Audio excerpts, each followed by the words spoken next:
અત્યારના પ્રધાનમંત્રી નરેન્દ્ર મોદી જ્યારે ગુજરાતના તત્કાલીન મુખ્યમંત્રી હતા ત્યારે તેમણે કચ્છમાં રણ ઉત્સવની શરૂઆત કરી અને સમયની સાથે કચ્છનો રણ ઉત્સવ પણ વાઇબ્રન્ટ બન્યો।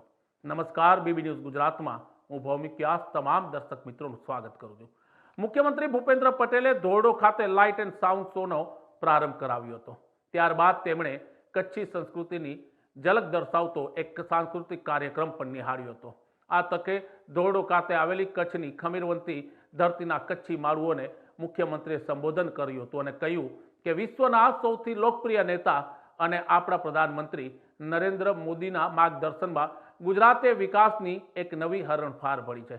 ટુરિઝમ ક્ષેત્રે ગુજરાતે કરેલા વિકાસ અને તેજ રફતારની આખા વિશ્વમાં ચોમેર ચર્ચા થઈ રહી છે।